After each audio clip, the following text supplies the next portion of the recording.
오늘 주신 말씀 빌립보 2장 12절부터 18절 말씀까지 보겠습니다.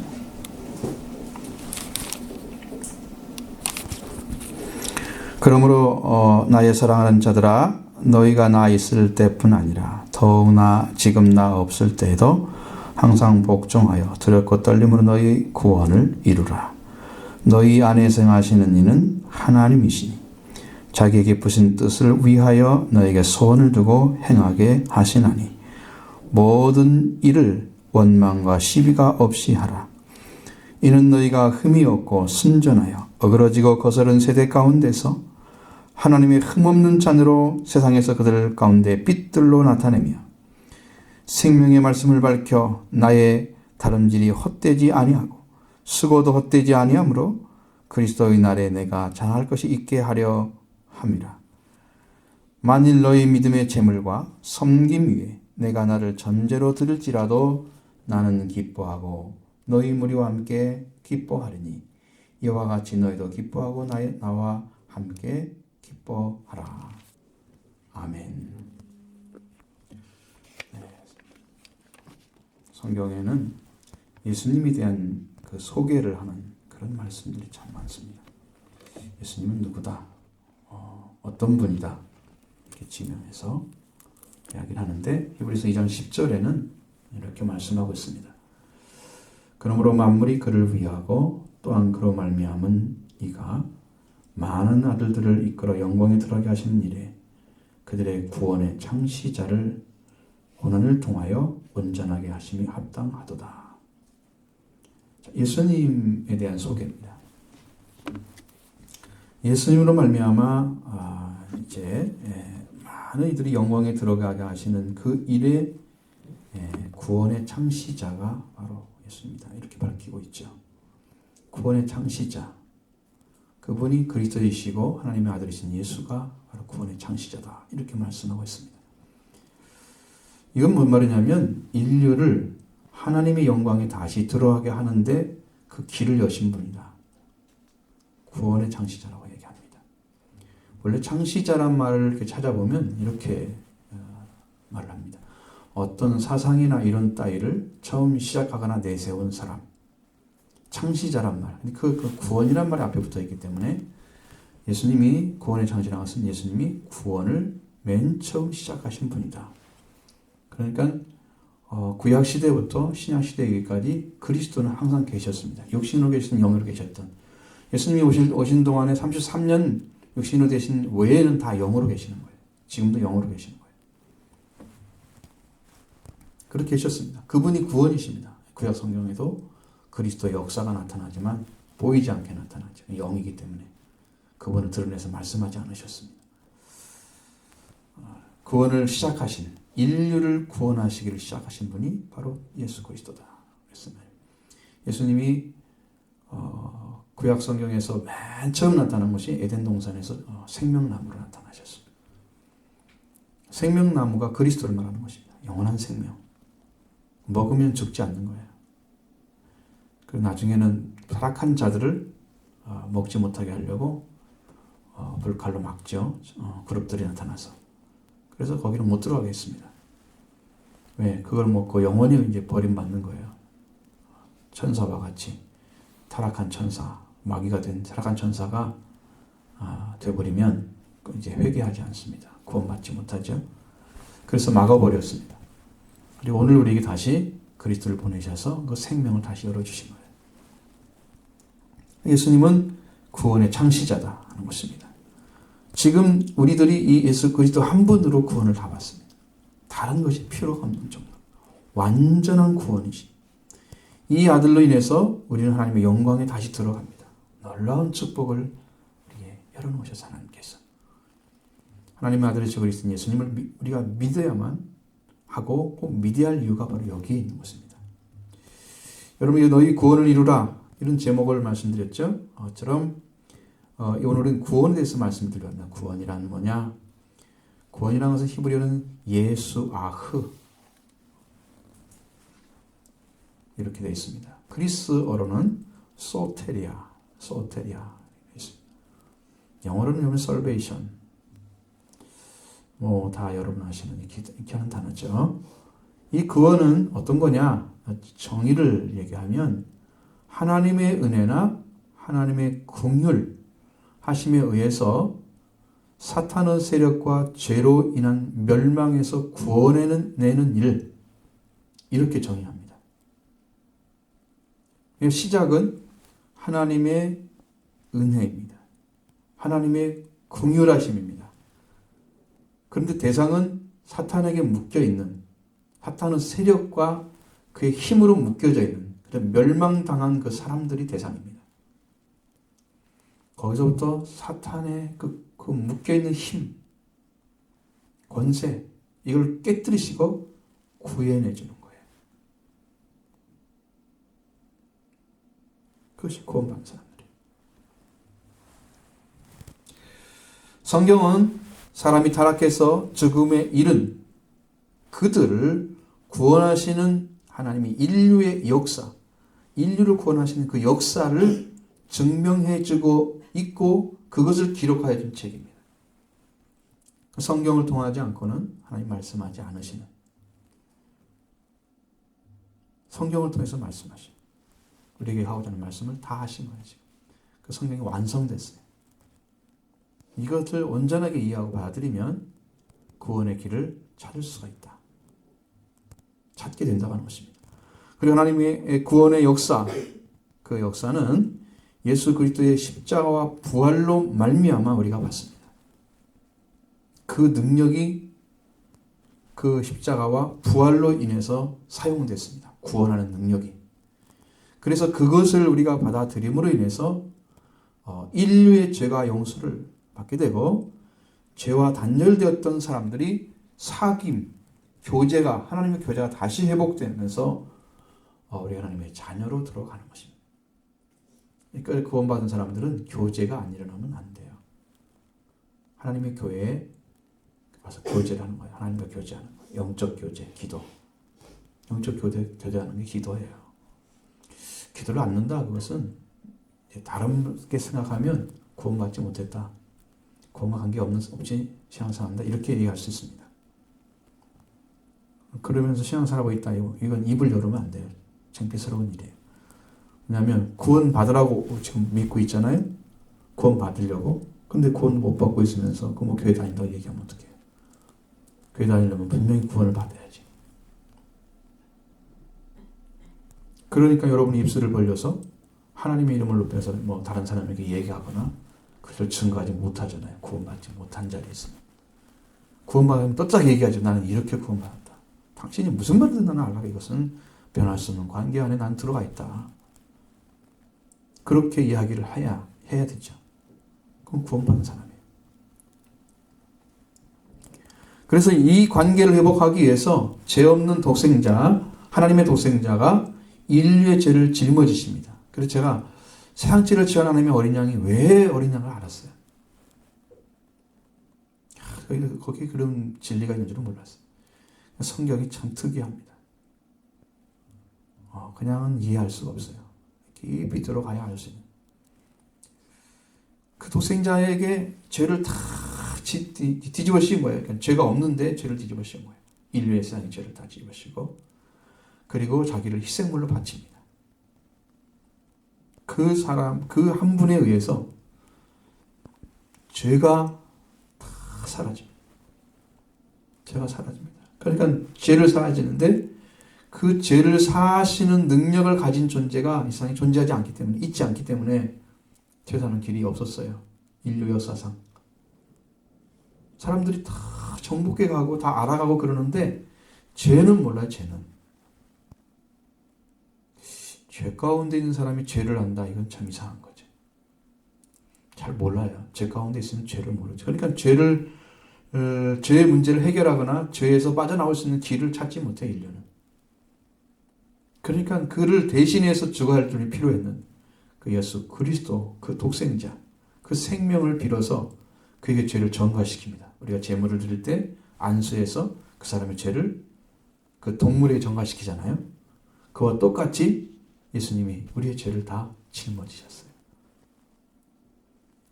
그리고 희생물로 바쳐지는 거예요. 죽음이에요, 그것이. 구원은 사람에 의해서 사람의 능력으로 얻을 수 있는 것이 아닙니다. 구원은 하나님이 주셔야만 얻을 수 있는 유일한 것이며 가장 큰 은혜입니다. 이 세상에 살아가는 죄인들이 죄를 용서받게 하려고 하면 어떻게 해야 되느냐? 죄 없는 사람이 죄와 싸워서 죄를 이김으로 죄를 이긴 자에 의해서 구원을 받는 거예요. 죄인들은요, 죄와 싸우지 않습니다. 타협합니다. 내가 한국 사람이면 한국 사회의 어떤 익숙한 것들에 대해서 그대로 다 물들어 있어요, 대부분 사람들이. 그럼 뭐 나쁜 것이니까 안 받아들여야지 그렇게 생각하고 있어도 이미 알고 있잖아요, 다 그런 것들을. 한국의 나쁜 것들을 다 가지고 있잖아요. 그러니까 그 안에 있으면은 그것이 나쁘다 좋다 몰라요. 다른 이국에서 와서 외국 사람들이 봤을 때, 아, 이건 좋지 않은 문화네. 그 사람 문화는 또 나름대로 가치 기준이 있겠죠. 그래서 알 수 있는 거예요, 우리가. 나는 모른다니까 그 안에 들어가 있으니까. 그래서 죄 없는 자만이 죄를 싸워서 이길 수가 있는 거고, 죄를 싸워서 이긴 자만이 죄의 소리를 살리는 능력을 가지신 분입니다. 그러나 이 세상에서 태어난 인간 중에 죄를 가지고 태어나지 않은 분은 단 한 분도 없습니다. 오직 성령으로 잉태하신 예수 그리스도만이 죄가 없으십니다. 남자를 통해 태어나지 않은, 여자를 통해 태어난 단 한 분만이 죄가 없으십니다. 그래서 우리를 구원하실 분은 살아계신 하나님 아들 예수 그리스도밖에 없다는 사실이죠. 이 구원을 얻기 위해서는 예수 그리스도에게 가야 됩니다. 그에게 구해야 되는 거예요. 예수 그리스도를 구해야 됩니다. 가장 큰 은혜로 이 땅에 오신 하나님의 사랑이신 예수님을 구해서 여러분 예수님이 여러분에 들어오시고 여러분과 관계 맺어져서 여러분이 해결할 문제를 다 해결하시고 영광에 들어가게 되는 것입니다. 이 구원을 요청하기를 바랍니다. 지금도 어떤 사람들에게 구원을 얻기 위해서 예수 그리스도는 일하고 계십니다.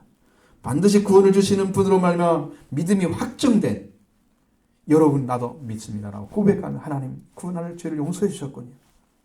나를 죄를 용서해 주시는 것 감격하고 감사하는 그 마음이 생겼을 때 나는 구원받았다. 시작인 거예요, 그것이. 그게 구원받은 것이 끝이 아니고. 그리스도 예수님을 찾고 만남으로 말미암아서 얻는 구원을 여러분도 찾으시고 받으시기를 바랍니다. 여러분 계속해서 찾고 찾아야 됩니다. 만나야 됩니다. 그래야 반드시 얻어야 돼요. 구원은 받아도 되고 받지 않아도 되는 그런 괜찮은 그런 것이 아닙니다. 구원받은 자에게는 영원한 영광에 들어가는 생명이 주어지지만 구원받지 못한 자에게는 영원한 불못에 들어가도록 하나님께서 하시기 때문에 우리는 그것이 그렇게 싼 구원이 아닙니다. 그래서 구원받는 자가 몹시 적다. 아주 적다는 거예요. 구원받는 자가. 교회를 다녀도 구원받는 사람이 아주 적습니다. 여러분 구원에 들어가도록 찾으시기를 바랍니다. 하나님은 예수님에게 희생제물로 자신을 드리게 하셔서 인류의 죄를 용서받게 하십니다. 또한 예수님을 부활하게 하셔서 인류를 하나님 아들로 부활시키십니다. 그리고 그 예수님은 제자들을 향해서 형제라고 부르셨어요. 주님의 형제. 그러니까 예수님을 따라가서 예수님을 배우고 있는 예수님과 함께 걷는 사람에게 형제라 그러는 거예요. 예수님을 배우지도 않고 믿지도 않고 따르지도 않고 교회 가르침도 안 따르는 그런 사람들을 형제라고 어떻게 불러요? 위치에 있지도 않은데 마음도 없는데 열정도 없는데 어떻게 형제라고 불러요? 따라와야 됩니다.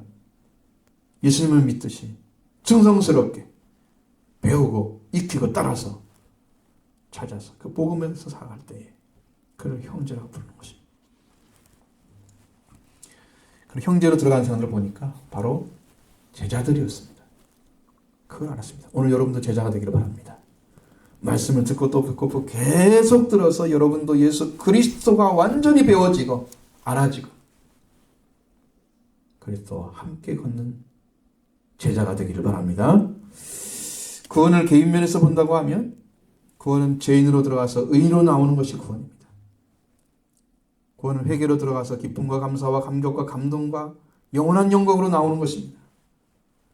구원은 천하와 악한 자가 들어가서 귀하고 존귀한 자로 나오는 것입니다. 구원은 육으로 들어가서 영으로 나오는 것입니다. 구원은 불의한 사람이 속죄함을 받고 나오는 것입니다. 구원은 우리로 하여금 영원한 죽음에 속한 자가 영원한 생명을 가진 자로 나오게 하는 놀라운 것입니다. 이렇게 자기 죄를 회개하고 하나님의 구원을 받아들이는 것에 의해서 사람은 구원을 받도록 해주시고 그 구원을 우리에게 주시려고 하십니다. 여러분들은 구원을 받으셨습니까? 하나님 죄로 인해서 심판받고 멸망될 인간을 구원하는 일이 항상 그 중심에 계십니다. 하나님은 이 인간을 구원하는 일을 하고 계시는 거예요. 지금도. 처음부터 끝까지 구원하신 일을 하는 거예요. 하나님께서 이스라엘 민족을 선택하시고 그 가운데 계시면서 구원의 역사를 이끌으실 목적으로 인류를 구할 목적으로 그들을 인도해 주셨습니다. 예수 그리스도를 지상에 보내시고 십자가에 죽으심까지 이르게 해서까지라도 인류를 구원하는 데 목적이 있었습니다. 또한 교회를 탄생시켜 전도하게 하고 복음을 전하게 하는 그 모든 것들이 구원을 위한 것이었습니다. 구약에 있어서 이스라엘 민족은 출애굽을 하는데 그 출애굽 자체가 시작이 뭐냐면 6월절이에요. 구원이 시작인 것입니다. 그것이. 6월절을 주셔서 죽는 자와 죽지 않는 자가 누군가를 완전히 가르시고 죽음에서 넘어가게 하시는 그 구원을 이스라엘 민족에 주셨어요. 그게 6월절이에요. 여러분 일단 구원을 받아야 되잖아요. 그 다음에 영광스러운 일로 들어가는 거예요. 또 하나님 백성이 되도록 계약을 맺습니다. 십계명을 주신 것이 오순절이에요. 영적으로. 그래서 이스라엘 민족들은 미슈나를 그 사람 썼던 사람이 그걸 읽어보면 77절, 우리가 맥주리라고 하는 77절, 신약적으로는 오순절이 십계명을 모세가 받았던 날이 그날이었어요. 그렇게 기록되어 있습니다. 그러니까 그들은 오순절을 알았던 거예요. 77절을. 그런데 지키지를 못했습니다. 여러분 은혜 받는 것도 있지만 은혜를 지켜가는 것이 더 중요합니다. 지켜갈 때에 성장하는 거예요. 자, 받으면은 그것이 시작된 거예요. 씨가 떨어진 거예요. 근데 성장하는 것은 지켜가는 것인데 지켜가면 시간이 흘러가잖아요. 그걸 믿고 의지하면서 그러면서 성장해 가는 거예요. 구원도 여러분이 더 깊어져야 돼요. 밤이 깊고 낮이 아침이 가까워지면 해가 뜰 날이 가까워진 거잖아요. 하나님의 영광 속에 더 들어가는 구원이 점점 더 밝아져야 됩니다. 구원을 받은 사람에게 그것이 이루어지는 거예요. 그러니까 얼마나 중요하냐고요, 그것이. 그렇죠? 여러분의 영적 삶이 얼마나 중요합니까? 이 구원을 인해서 갈라지는 것입니다.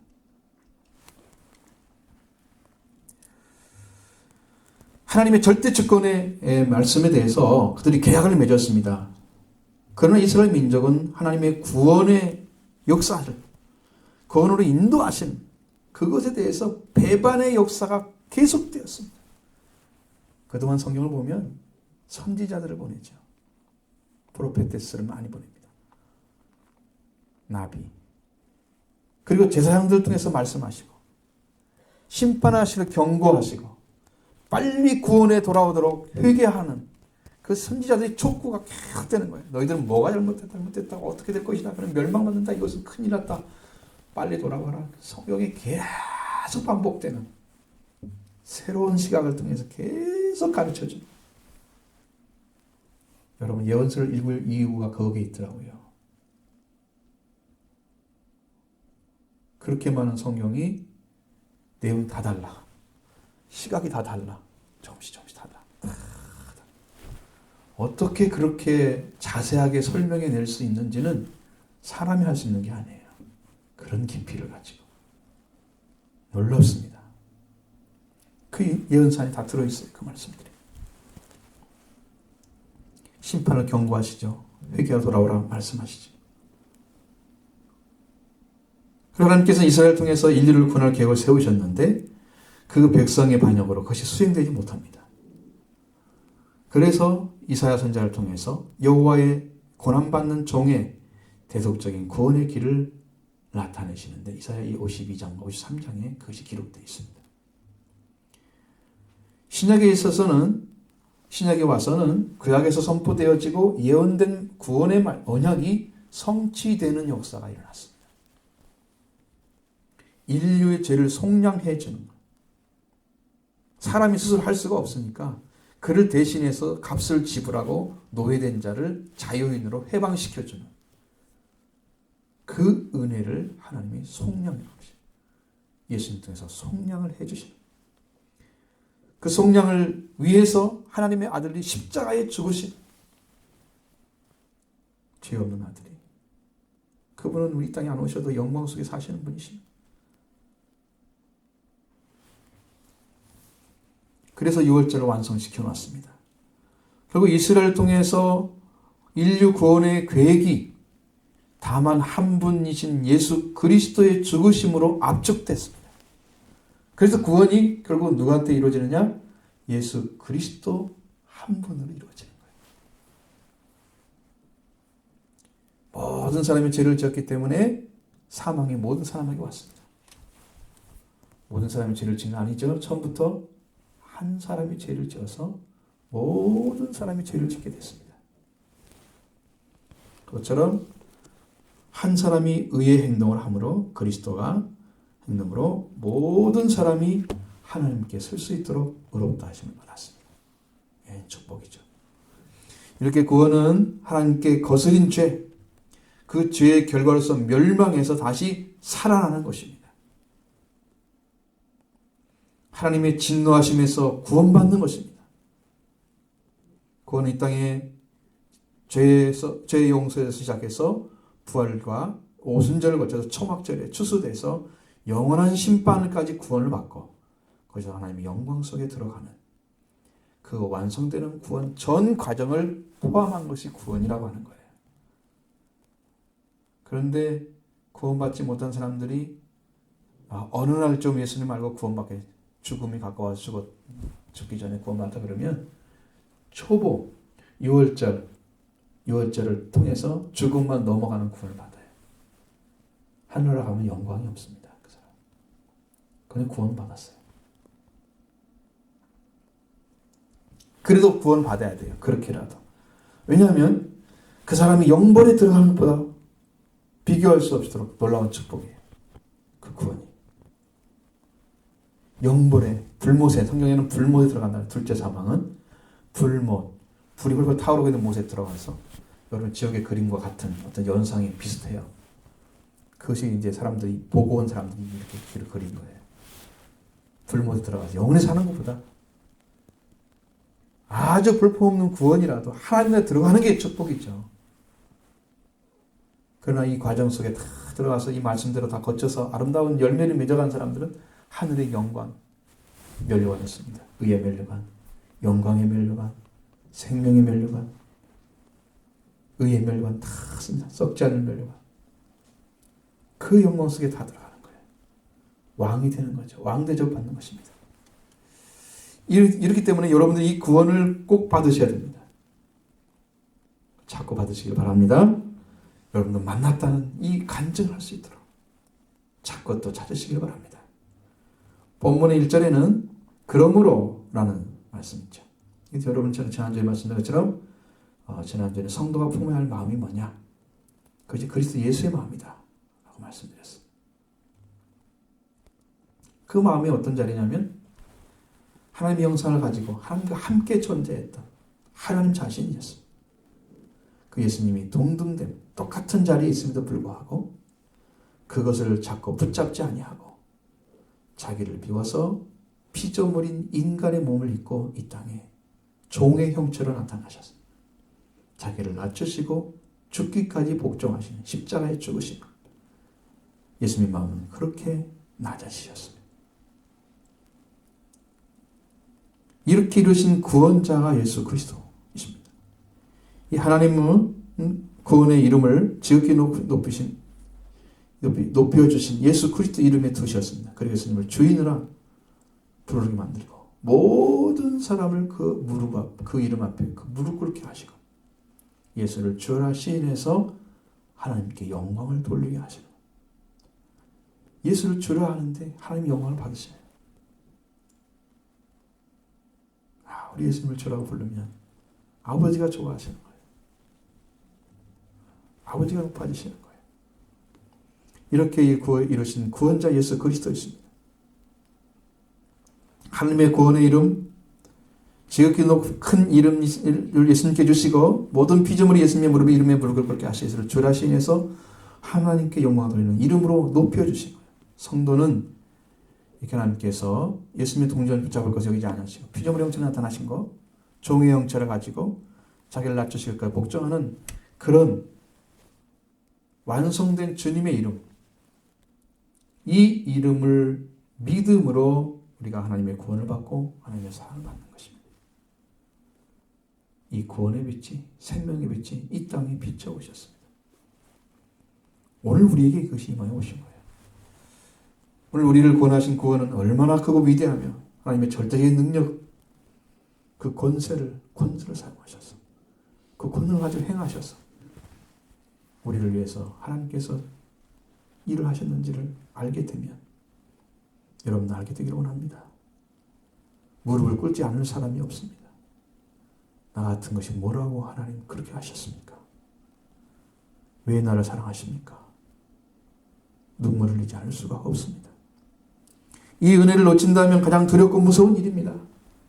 히브리서 2장 1절로 4절의 말씀에 보면 이게 구약적인 이야기를 하고 있습니다만 우리가 그러므로 우리가 들은 것을 더욱 유념함으로 우리가 흘러 떠내려가지 않도록 함이 마땅하니라.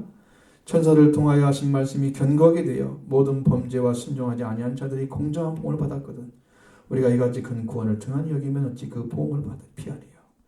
이 구원은 처음에 주로 말씀하신 바요 들은 자들이 우리에게 확증한 바니 하나님도 표적과 기사들과 여러 가지 능력과 및 자기의 뜻을 따라 성령으로 나주신 것으로서 그들과 함께 증언하셨느니라. 여러분이 구약의 말씀을 천사들의 말이라고 그랬어요. 천사를 통해서 주신 말씀, 하나님은 그걸 굳게 세우셨습니다. 그리고 그 말씀을 지키지 않으면 그들은 반드시 공정한 보응을 받았습니다.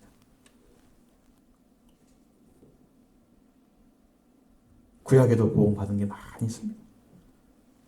순종하지 않아서. 그런데 예수님의 구원을 여기서는 큰 구원이라고 말씀하고 있습니다. 큰 구원. 우리가 이같이 큰 구원을 등한히 여기면 어찌 그 보응을 피하리요? 절대로 피할 수가 없는 거예요.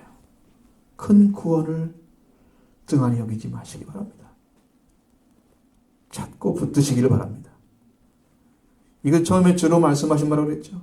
그리고 하나님도 확증해 주셨다고 그랬어요. 여러 가지 기적을 통해서 말씀을 통해서 확증해 주셨어요. 성령을 통해서. 이 구원이 얼마나 큰 것인 것을. 그러니까 떠내려 내려가지 않도록 함이 마땅하다.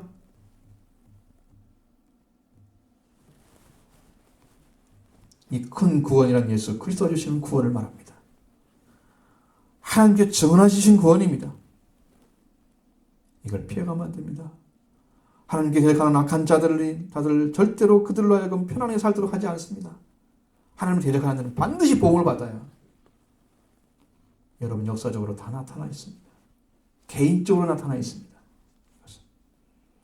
모든 사람들이 동일하게 받는 거예요. 이 세상에서는 자유의 의지를 가지고 주여 살아갈 수 있도록 그렇게 해서 그래서 마음대로 살아서 상관없는 것처럼 이렇게 여러분 느낄지 모르죠. 그러나 실제는 그렇지 않습니다. 그 자유주의는 선택하라고 주신 거예요. 잘못된 선택으로 자기 마음대로 살았어요. 말씀에 순종하지 않고 거기에 대한 보응을 반드시 받아야 됩니다. 그런데 하나님은 구원의 길을 여시고 그 구원의 길을 활짝 여시고 그리스도를 통해서 그 길을 여서 큰 구원을 여러분에게 부어주셨는데 이걸 등한히 여겼다. 이것까지 그냥 흘러내리고 마음대로 살았다. 어떻게 피해가려고 보험을 해요. 구원 안 받고 말도 안 되는 거예요. 여러분 구원을 크게 여기셔야 됩니다. 무한한 가치를 가진 것을 여겨야 됩니다. 이 세상에 속한 것과 구원은 비교할 수가 없는 거예요. 비교사를 할 수 있는 것이 아닙니다. 절대값을 가진 거예요. 그걸 갖다 상대적인 것으로 비교해서 세상과 적당히 타협해 살아가는 구원과 상관없는 삶을 살아가지 마시고 구원과 관계 있는 삶을 사시기 바랍니다. 참된 가치를 갖지 않으면 결국 영적 무지함 때문에 그러니 자기가 멸망을 당하는 거예요. 떠내려가게 만들면 큰일 납니다. 큰 구원을 반드시 붙잡으셔야 돼요.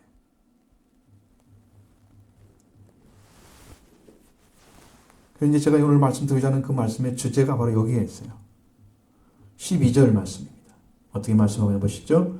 그러므로 나의 사랑하는 자들아, 나이가 나 있을 때뿐 아니라 더욱 지금 나 없을 때에도 항상 두렵고 걱정하여 두렵고 떨림으로 너희 구원을 이루라. 분명히 사도 바울은 너희의 구원을 이루라 말씀하셨습니다. 빌립보 성도들에게 명령하죠. 이 성경을 읽는 자들에게 명령하는 거예요. 오늘은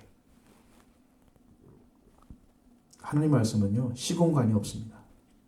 그때 말씀하셨다가 그때만 효용이 있고 지금은 효용이 없는 게 아니에요. 인간의 말은 그럴 수 있습니다. 사상이라는 것은 세상이 흐르면 사람의 생각이 바뀌기 때문에 사람은 바뀔 수가 있어요. 그러나 하나님 말씀은 입에서 나온 말씀은 바뀌지 않습니다. 그래서 그대로 기록되어 있는 거예요. 처음부터 끝까지. 이게 오늘 우리에게 말씀하시는 거예요. 자, 근데 구원이라는 말씀 좀 설명드렸죠? 그러면 이제 이루라는 말씀이죠, 설명. 왜? 이것이 중요하기 때문에. 이게 뭔지를 모르잖아요, 이제. 우리말로는 그냥 이루라 그래요. 무슨 말을 어떻게 이해하는지. 여기 보면 이루라는 말씀은 카테르가 조마이. 카테르가 조마이입니다. 이 말은 이기다, 성취하다, 만들다, 준비하다 이런 뜻을 가지고 있는 단어인데 이 단어가 카테르가 조마이의 명령형 현재 중수 디포넌트 2인칭 복수로 되어 있습니다. 이 말이 왜 중요하냐? 디포넌트 때문에 그렇습니다. 정수 디포넌트. 그리고 카테르 가제스테라고 바뀝니다. 카테르 가제스테.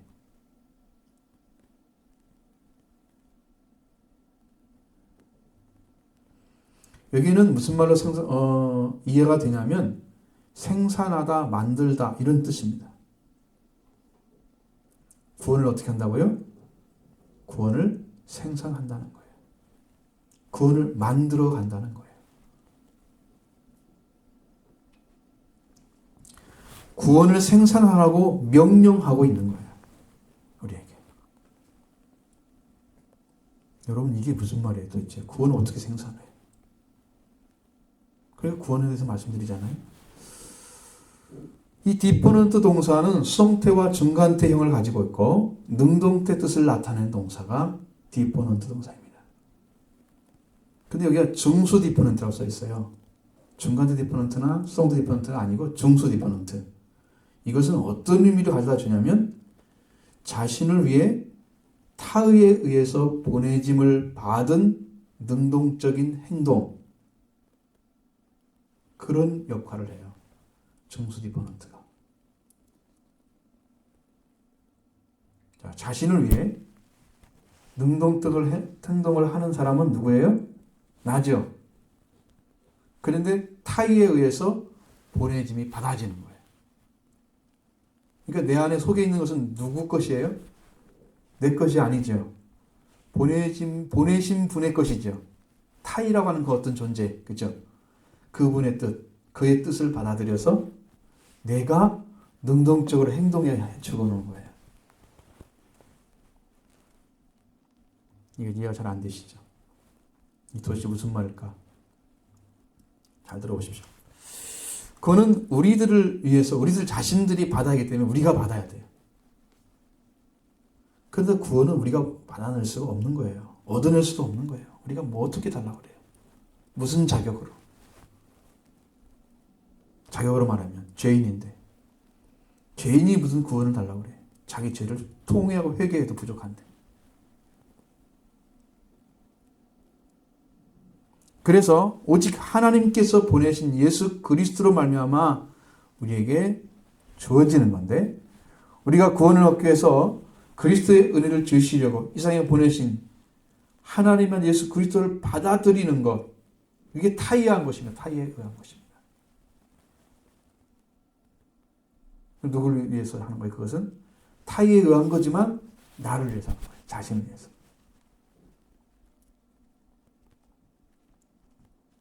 그리고 그걸 가지고 보내짐을 받죠.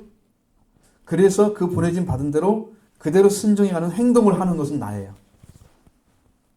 구원을 생산해내는 그 현장에서 살아가는 자는 나예요. 구원은 내가 이루라는 것이 나한테 하는 거죠. 생산하라. 우리 하나님을 구원을 하나님으로 말미암아 이 세상에 오신 예수 그리스도를 영접하고 그 말씀을 받아들임으로 시작되는 거예요. 그걸 받아들이려면 사전 지식이 필요하죠. 예수님은 이런 분이다. 하나님은 이렇게 해서 너를 위해서 구원해 하려고 하시는 거다. 그 지식이 필요하죠. 그래서 그것을 바르게 영접해야 돼요. 나는 목마른 자가 되어버리는 것입니다. 순간에. 나는 배고픈 자가 되는 거예요. 영적으로. 필요하지 않은 것이 아니라 예수 그리스도가 절대 필요한 자가 되어지는 거예요. 너는 예수가 필요해. 생명에 물러오셨어. 당신이 생명의 떡을 먹어야 돼. 그럼 예수님이 필요한 자가 되는 거예요. 그러면 타이에 의한 것을 받아들이는 거예요. 그 예수님을 영접하는 것이 구원의 시작입니다. 그리스도로 우선 영접하는 거예요. 그리고 그가 주신 말씀을 받아들이는 거예요. 우리의 생명을 위해서 주시기 때문에 그걸 받아들여야 우리가 생명을 얻게 되는 것입니다. 그걸 가지고 구원이 생산되도록 우리가 하나님 앞에 엎드리고 구하고 찾아서 내 것이 되도록 하는 역할은, 능동적인 행동은 내가 하는 것입니다. 여러분이 안 찾고는 안 된다는 거죠. 결국은 그분을 만나지 않고는 안 된다는 거죠. 구원은 안 이루어지는 거예요. 이룰 수가 없는 거예요. 생산이 안 돼. 그래서 너희 구원을 이루라는 것은, 너희라는 말은 이 빌립보 성도 전체를 얘기하는 거예요. 지금 믿고 있는 사람. 그럼 여러분들 한 분 한 분이 이 구원이 생산돼야 하는지. 동일하게 믿고 동일한 구원이 임하여 와야 돼요. 자꾸 구함으로 말미암아 생산돼야 됩니다. 하나님의 인도하심으로 주신 구원을 받는 사람들이 우리들이기 때문에 우리가 능동적으로 행동을 해서 이 구원을 여러분이 얻어내는 거예요. 능동적으로. 내 것이 내가 받아야 되기 때문에. 이것이 중수 디포넌트 동사의 의미입니다. 여러분의 구원을 누가 줍니까? 사람이 올 수 있는 게 아니에요. 예수 그리스도를 영접하는 것 외에는 다른 데서 올 수가 없는 것입니다. 다만 은혜로 주어져야 하기 때문에 그것을 받기 위해서 우리들이 의지를 말씀에 의탁하는 거예요. 아, 말씀 이거다. 그러면 그걸 받아들이는 거예요. 그래서 그걸 딱 붙잡는 거죠. 그래서 그걸 내 것으로 받아들이겠습니다. 그걸 받아들여서 그것을 통해서 일하시는데, 그걸 가지고 우리가 어떻게 하느냐? 하나님의 구원의 은총을 요구하게 되면 하나님 오셔서 일을 하시죠. 예수 그리스도 성령 다 오셔서 일을 하십니다. 그래서 여기 다 문제 해결해요. 죄 문제, 사망의 문제 다 해결해 주세요. 그래서 여러분 놀라운 변화가 생깁니다. 거기서부터 하나님의 사랑이 알아지는 거예요.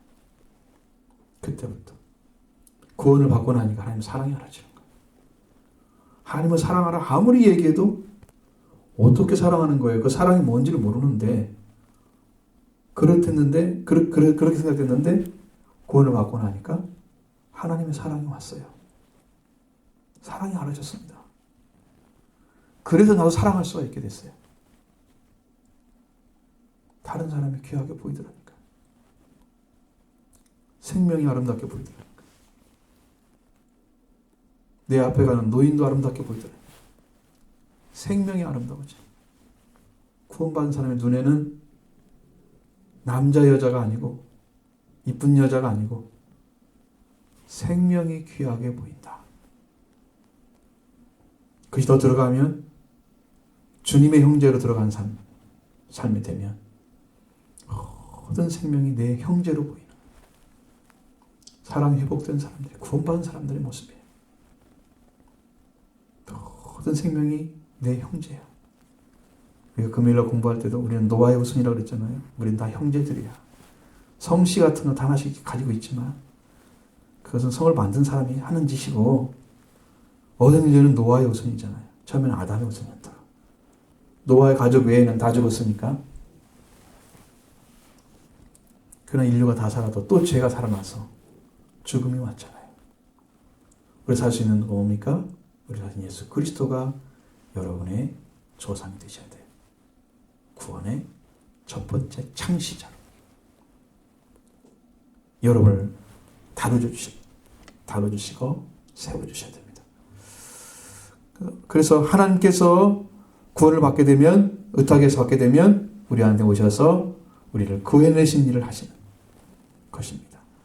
구원을 생산하시는 것은 구원을 못 받은 자들에서 말씀하시는 생산하라는 것이죠.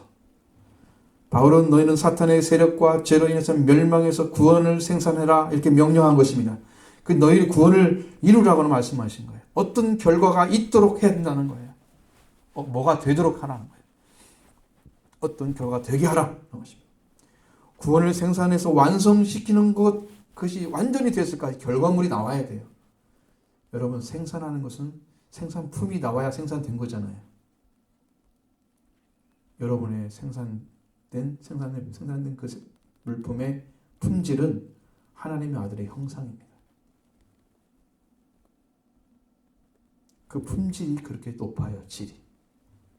예수님으로 시작됐기 때문에 품질이 높은 거예요. 그래서 예수 그리스도 하나님의 은혜로 보내셔서 저와 여러분 모든 인류를 구원하려고 오신 분입니다. 하나님의 사랑을 이 세상에 오셨습니다. 사랑의 대상이 곧 세상입니다. 이 세상에서 구원을 얻어야 할 자들은 사람들입니다. 이 은혜를 우리에게 주시기 위해서 예수님 자신의 목숨을 내놓으셨어요.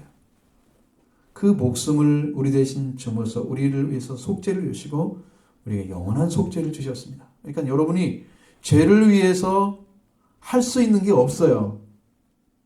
할 수 있다면 죄를 하는 사람은 우는 것밖에 없습니다. 통회하는 거예요. 나는 죄를 어떻게 해요? 내 죄 걱정. 물론 걱정해야 돼요. 죄를 모르는 사람들은 아무 생각 없이 살죠. 그 죄가 어떤 결과를 가져다 주는 것은 아무것도 모르잖아요. 그러니까 죄를 지었어도 그냥 사는 거예요. 아무 생각 없이. 그것이 어떤 결과를 가져서 나를 어떻게 멸망시킬 건가에 대해서는 성경에 나와 있는데 관계없이 살아가는, 구원은 관계없는 사람들. 이런 사람 되면 안 되겠죠. 영원한 속죄가 나한테 왔습니다. 그리고 영원한 부활이 또 왔습니다. 하나님 관계 잃어버린 관계를 다시 찾아주셨습니다. 예수님 내어놓은 목숨값이 그 목숨값으로 우리를 사신 거예요. 죄 있는 자는요. 한 사람의 목숨값도 살 수 없습니다. 죄가 없는 자는요. 모든 사람의 목숨을 다 살 수 있습니다. 죄가 없기 때문에. 예수님은 무한대로 살 수 있는 거예요. 예수님의 목숨값은. 이 세상의 죄인들은요. 이 죄인들을 사용해서 여러분을 죽게는 할 수 있지만 여러분의 죽음을 통해서 누가 여러분을 애통하며 하나님께 돌아오겠습니까?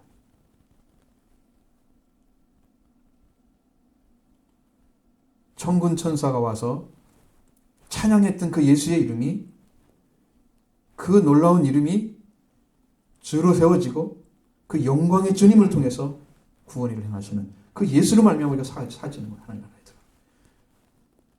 예수님으로 살 수 있는 것입니다. 이게 무한대한 거예요. 이것을 받아들이는 일은 우리가 해야 됩니다. 예수님의 목숨을 내놓고 해주셨기 때문에 그걸 받아들이는 여러분들이 하셔야 돼요. 우리는 하지 뭐요. 이걸 다 따라서 우리를 구원의 길로 찾게 하시고 구원의 완성을 주셔서 그리스도를 만나서 우리는 구원받는 일을 하는 거예요. 속죄와 부활을 통해서 우리는 그걸 받는 일만 하면 돼요. 걱정할 거 없어요. 여러분들이 할 수 있는 게 아무것도 없기 때문입니다. 하나님 해주시지 않으면 안 돼요. 그래서 은혜로 구원받는다 그렇게 되는 거예요. 여러분이 행위로 구원받는 게 없어요. 율법을 행위로 완성시킬 분은 죄가 없어야 죄가 뭐예요? 죄가 말씀을 어긴 사람이 죄인이잖아요. 근데 말씀 어긴 사람이 어떻게 또 지켜가지고 다시 죄가 없게 만들어요. 그러니까 죄인은 죄를 없게 할 수 없어요. 죄가 없는 분만이 그걸 행해서 율법에 저촉되지 않고 율법의 죄를 물으려야 물을 것이 없어. 완성을 시켰기 때문에. 그래서 예수님은 다 이루신 거예요. 구원을. 그게 은혜야 받아들이는 은혜예요. 그 은혜를 여러분 영접하는 일밖에는 사람이 할 일이 없는 거예요. 근데 이걸 믿는데 진실하지 않더라는 거죠. 여러분이 얼마나 고생을 해봐야 더 찾아져. 예수님 앞에 무릎을 꿇겠습니까? 사실은 죄 때문에 고민한 사고 고통한 사람들은 그걸 찾게 돼 있어요. 근데 죄를 모르는 사람들은 안 찾아. 결과가 훤히 보이는데, 여러분 흔히 말하는 것처럼 불보듯 보이는데, 불보듯 뻔한데 안 찾아요. 왜? 죄가 가져다 주는 그 마지막에 무엇이 하는 모르기 때문에.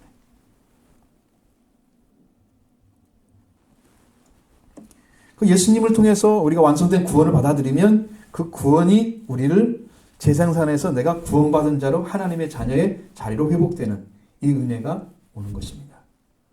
여러분들 구원을 이루십시오. 이루가십시오. 생산해내십시오. 하나님의 명령입니다. 이 구원을 누구한테 하냐? 바울은 이렇게 합니다. 바울 사도가 당부하는 말이죠. 바울은 지금 어디에 있느냐? 이 서신을 쓰고 있을 때에 감옥에 들어 있었습니다. 감옥에 있을 때야. 내가 너에게 있을 때나 언제 있었습니까? 바울이 선교여행 주후 50년에 선교여행을 떠났을 때 맨 처음 유럽에 들어갔을 때 마케도냐 교회에 빌립보 거기에서 구원을 말씀을 선포했죠.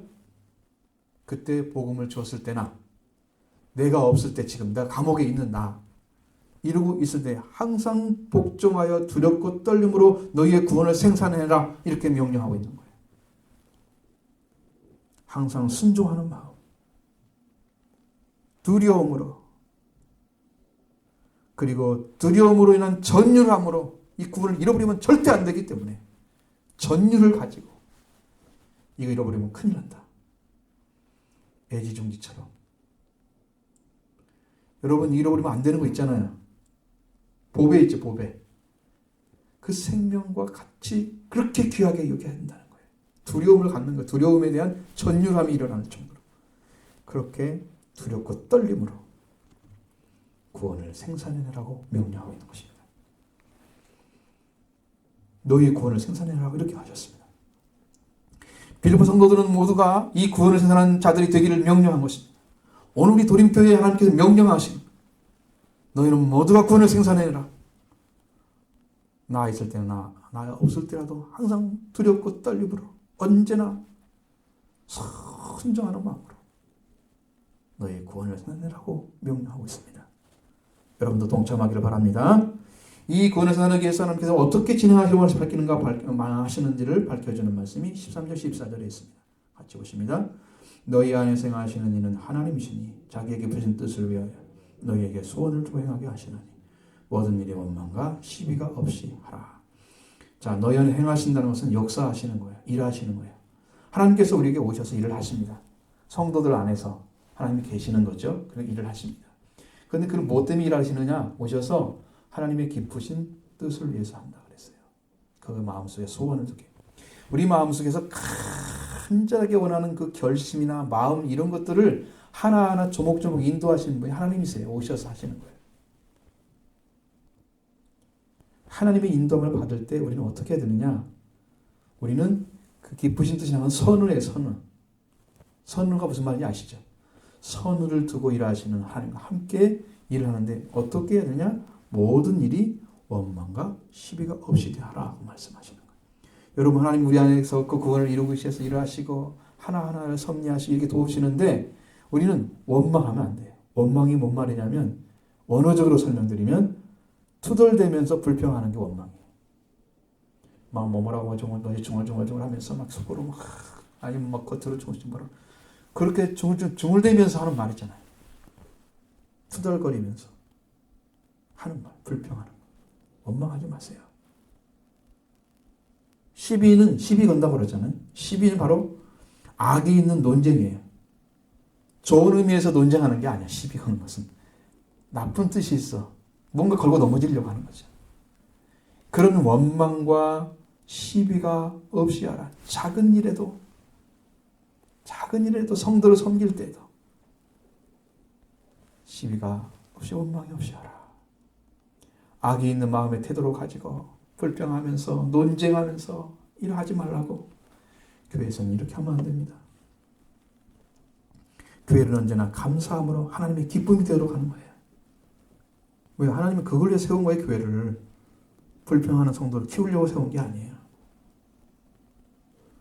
하나님의 기쁨이 되도록 일을 하셔야 됩니다. 그 마음속에. 그래서 우리 안에 마음의 소원을 두고 하나님의 기쁘신 뜻을 위해서 일어가시는 그 교회 성도들이 그 하나님의 기쁨이 되어지는 일을 하는 거예요. 교회는 거룩한 곳인 것을 보여주는 것입니다. 나는 여러분들이 작은 일이라도 불평 없이 서로를 위해서 기도하고 서로 사랑하는 아름다운 덕을 세우는데 열정을 품으시기를 바랍니다. 진정한 복음은 그 열매를 맺습니다. 15절 16절 같이 봅니다.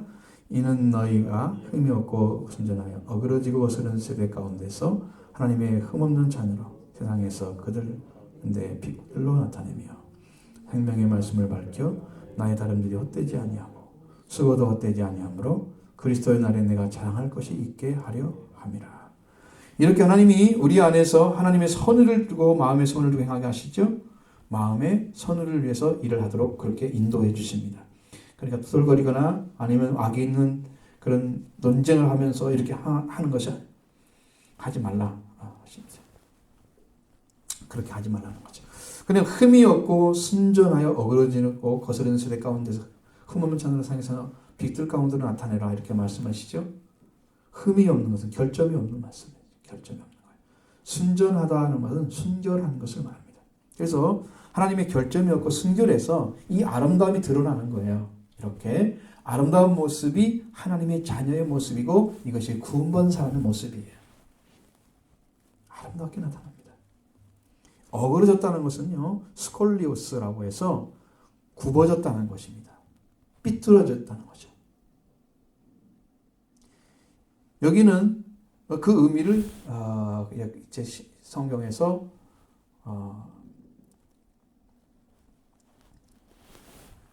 게네아 스콜리아라고 해서 패악한 세대의 말을 그대로 가지고 와요. 그런 단어와 같은 의미예요.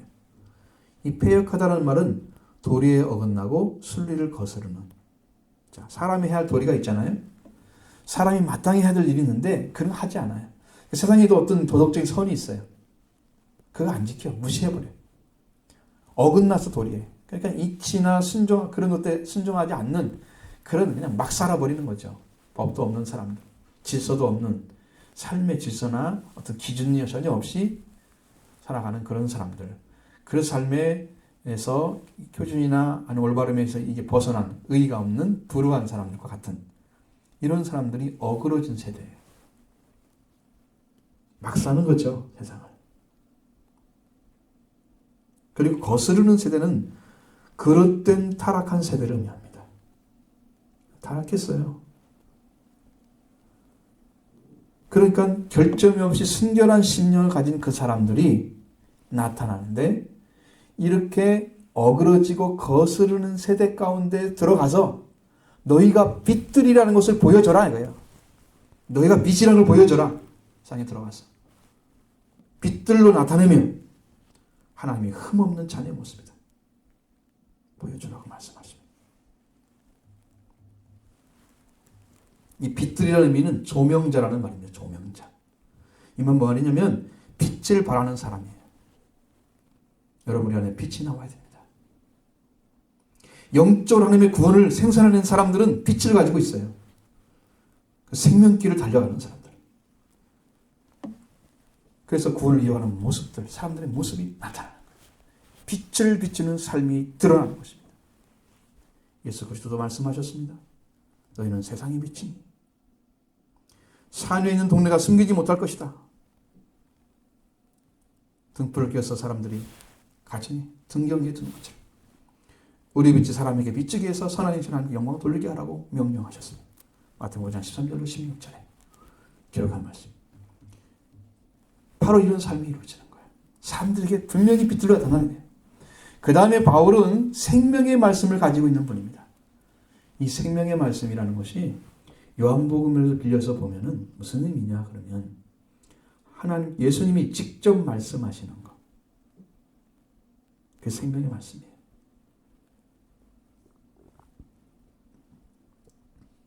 여러분은 성경을 통해서 읽잖아요. 여러분 읽죠? 그것이 하나님이 말씀으로 들려오는 것이 생명의 말씀이 되는 거예요. 그냥 내가 읽은 것은 내 느낌밖에 안 남아요. 내 이해력, 내가 이해하는 거 내가 판단하는 정도밖에 이해가 안 되잖아요. 그러나 직접 들려오는 말씀이 들려오면 그 위치에서 하나님이 하신 말씀이 딱 들려온다니까 이게. 그것이 생명의 말씀이에요. 그건 계시가 된 것이죠. 바울은요 생명의 말씀을 가지고 있었어요. 하나님의 계시를 가지고 있었어요. 이 복음을 전하는 거예요. 이 말씀을 생명의 말씀을 밝힌단 말은 우리말로는 밝힌다고 되어 있지만은 원어에는 굳게 잡다고 말씀하셨어요. 생명의 말씀을 굳게 잡고 있는 거예요. 그리고 바울이 달려가는 다름질하는 것입니다. 나의 다름질. 이것은 그냥 그 달려가는 건다는 의미가 아니고 바울로 말하면 복음이 급속하게 전파되는 걸 말하고 있는 것입니다. 다름질이라는 의미는. 지금 바울이 말씀을 가지고 생명의 말씀을 가지고 막 계시의 복음을 가지고 막 전하는 것입니다. 그걸 붙잡고 강력한 복음을 전하는 거예요. 사람들에게. 그래서 생명 안에 들어가서 생명의 역사가 일어나는 거예요. 살아나는 역사. 그 일을 행하는 일을 지금 하고 있는 그 수고가 헛되지 아니하고 그리스도 날에 자랑할 것이 있게 하려고 너희들 이렇게 살아다오. 빌립보 성도들이 그렇게 간절하게 이야기하고 있는 것입니다. 하나님 말씀이 직접 역사하고 있는데 구원이 생산이 안 된다. 이것은 믿는 사람의 문제 있는 거예요. 생명의 말씀 붙잡고 복음을 전파하고 지금 분명히 말씀을 전하면 구원 행산이 일어나야 돼. 열매가 나와야 돼. 그 열매가 하나님의 큰 기쁨입니다. 그것이 바울이 자랑거리가 되는 거예요. 하나님이 시켜서 일을 했는데 생산했는데 일을 시켰는데 그 일을 결과가 나와야 하잖아요. 여러분도 어떤 일을 해서 여러분이 어떤 일을 감당하고 있는데 그 일의 결과가 안 나오면 그 시간, 그 정력, 힘 다 쏘았는데 안 이루어지면 뭐예요? 헛수고죠. 바울이 하나님의 복음을 전했는데 계시된 복음을 전했는데 이걸 받는 사람들이 아무 역할도 없다. 헛수고하죠. 헛수고. 이렇게 되지 않고 자랑거리가 있게 돼야 돼요. 내가 이렇게 일했더니 이렇게 수고가 결과가 왔다고 하나님 보시기에 그리스도 날에 그렇구나 넌 잘했구나. 칭찬이 있어야 되죠. 복음을 받은 사람들은 복음을 받은 자를 기쁘게 해야 됩니다. 바울이 기뻐하는 것은 당연히 우리도 기쁨이 돼요. 자, 이러한 삶을 감당함에 있어서 바울은 이러한 너희 믿음 제물과 섬김에 자신을 틀들틀들어 기뻐하고 또 기뻐한다고 말씀하고 있습니다. 17절 18절 만일 너희 믿음의 제물과 섬김이 내가 나를 전제로 드릴지라도 나는 기뻐하고 너희 무리와 함께 기뻐하리니 이와 같이 너희도 기뻐하고 나와 함께 기뻐하라. 바울의 심령 가운데 있는 그 마음은 성도들이 그리스도 예수의 마음으로 성도를 섬기는 것이었습니다. 또한 바울은 이 구원을 행하는 일이야말로 최고의 일로 생각하고 있음을 알 수 있습니다. 빌립보 지역은 굉장히 가난한 지역이었다. 실제로는 그렇지 않았는데 어려운 환경 가운데서 빌립보 성도들은 믿음의 제물을 드렸습니다. 이 제물이란 말은 원래는 디시아라고 해서 희생 제물을 말하는 거예요. 그러니까 동물 제사나 이런 거죠. 혹은 제사를 드리는 행위에 대해서 디시아라는 말을 썼는데 여기는 빌립보 교회 성도들이 드린 연보를 가리켜서 디시아라고 얘기합니다. 제물, 믿음의 배물이라. 그런 히브리서를 보면은 선행이나 찬양도 하나님 받을 제사라고 말씀하고 있습니다. 제사나 제물은 똑같이 써 있어요. 성경에는 디시아로. 예수 그리스도가 제물이 되는 것도 말할 것도 없이 나와 있습니다. 그럼 연보를 제물로 드렸다. 믿음의 제물이라고 표현하고 있습니다. 이 믿음의 제물이 어떤 사람이 드리냐? 회개한 사람이 하나님께 믿음으로 제물을 드림으로 진정한 신앙 고백을 한 거예요. 그게 제물인 거예요. 여러분이 헌금을 드리잖아요. 그냥 내가 흡족하게 하나님의 기쁨이대로 드릴 때 어떤 마음이냐? 그냥 하나님 받으시옵소서 통째 정말 사랑하는 마음으로 드리는 거예요. 그건 나의 신앙의 고백입니다. 하나님, 난 당신을 이렇게 사랑합니다. 고백인 거예요. 헌금을 드릴 때는 무슨 어떤 여러분에게 어떤 명령을 통해서 하는 게 아니고 여러분의 신앙의 고백을 좀 드리고 있는 거예요. 그래서 성경 말씀은 순종하는 거죠. 근데 빌립보 성도들을 살펴보면 그들은 환난과 극심한 환난에 있고 그 다음에 극심한 가난이 있었습니다. 근데 그들은 힘에 넘치는 신앙 재물을 드렸다는 것을 기록해 놓은 것이 고린도후서나 여러 성경에 나타나 있습니다. 그래서 제가 고린도후서의 한 군데를 소개해 드리겠습니다. 고린도후서 8장 1절로 5절에 이런 말씀이 더 있는데 그들과 정말 관계가 있기 때문에 얘기하는 것입니다. 관계없는 말씀이 아니에요. 빌립보 성도에 대한 얘기예요. 고린도후서 8장 1절로 5절에 보면 나와 있습니다. 형제들아 하나님께서 마케도니아 교회들에게 주신 은혜를 우리가 너에게 알리나니 환난의 많은 시련 가운데서 그들의 넘치는 기쁨과 극심한 가난이 그들의 풍성한 연보를 넘치도록 하게 하였느니라. 내가 증언하니 그들의 힘대로 할 뿐 아니라 힘에 지나도록 자원하여 이 은혜와 성도 섬기는 일에 참여함에 대하여 우리가 간절히 구하니 우리가 바랐던 것뿐 아니라 그들이 먼저 자신을 주께 드리고 하나님의 뜻을 따라 우리에게 주었도다.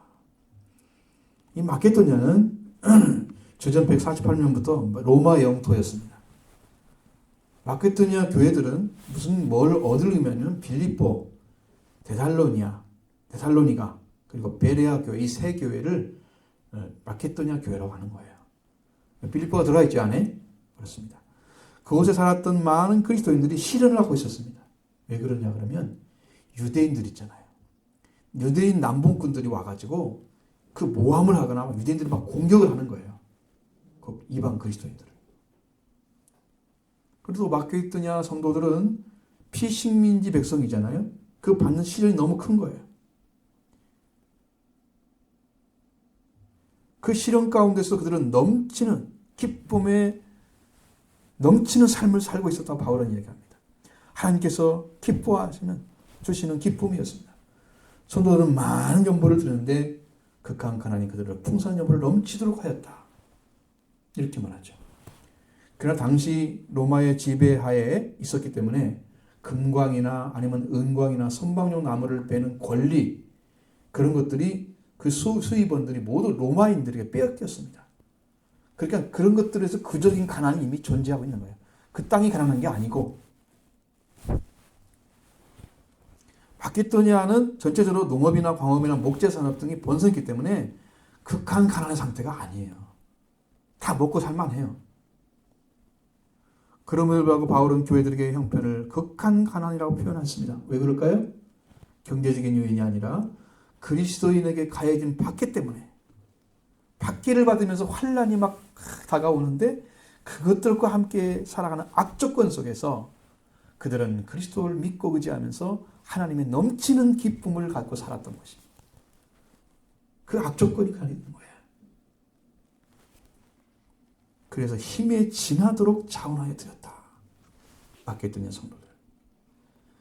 성도들은 자신을 주님께 드리고 하나님의 뜻을 따라서 우리에게 주었다. 바울은 그렇게 고백하고 있는 것입니다. 이것이 믿음의 제물이었어요. 그들의 믿음의 제물이에요. 빌립보 성도들은 믿음의 제물과 섬김이 있었습니다. 바울은 그때 무슨 생각합니까? 나의 목숨을, 나 자신을 전제로 드릴지라 나는 기뻐하고 너희 무리와 함께 기뻐하리라고. 얼마나 간절한 소원을 하고 있는지 모릅니다. 그 교회에 대한 남다른 사랑이 그 속에 배어 있는 거예요.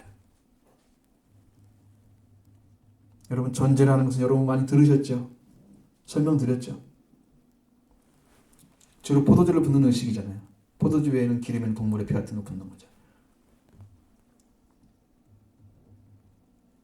이것은 번제 제물에 이스라엘 제사에서는 번제 제물에 보조적인 제물로 거의 포도주가 바쳐졌어요. 그 포도주가 부어지는 것이 뭐냐면 바로 전제라고 하는 거예요. 그 제사에 따른 이름이 아니에요.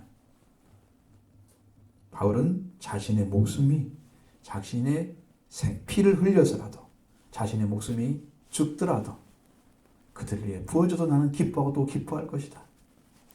너의 믿음의 제물과 그 섬김을 나는 보면서 자기 목숨을 주어도 아깝지 않은 그 사랑을 표현하고 있는 거예요. 너희도 함께 나와 함께 기뻐하라고 말하고 있습니다. 얼마나 큰 사랑이 있는지 아시겠죠? 그들을 향한 뜨거운 사랑의 고백인 것입니다. 왜? 그들이 구원을 이루어서 생산을 해서 이렇게 하나님의 빛들을 나타나죠.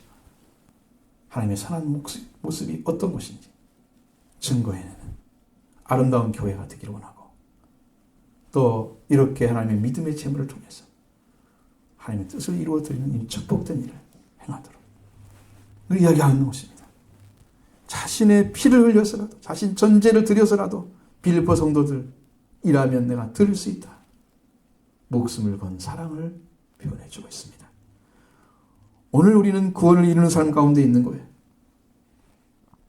구원을 주신 분은 하나님. 구원 주신 하나님은 우리 그리스도의 나의 복종을 통해서 우리가 은혜로 구원의 이름을 우리에게 주셨습니다. 예수님을 주라 부분하게 하셨습니다. 구원의 이름이 됐어요. 이 예수 그리스도는 여러분 구원이 항상 우리 돼요. 우리는 어떻게 해야 되냐? 그 구원을 귀하게 여겨서 큰 구원을 받아들이시고 마음에 항상 두렵고 떨림으로 전율을 하죠. 내 구원을 잃어버리면 절대 안 돼. 이 구원을 이뤄야 돼. 구원을 내가 생산해내야 돼. 그래서 나도 하나님의 형상이 회복되는 이 놀라운 축복을 받기 위해서 여러분, 그 나머지 일들은요, 구원을 받은 이루어진 사람들이 삶을 이렇게 나타내라, 이렇게 하라 명령하고 있는 거예요. 구원이 이루어지는 것이 하나님의 목적입니다. 이 말씀을 들은 여러분들은 잠시 감격보다 직접 구원을 체험하셔서 어린 심령 안에 차고 넘치는 감격과 감사와 충만함이 넘치기를 바랍니다.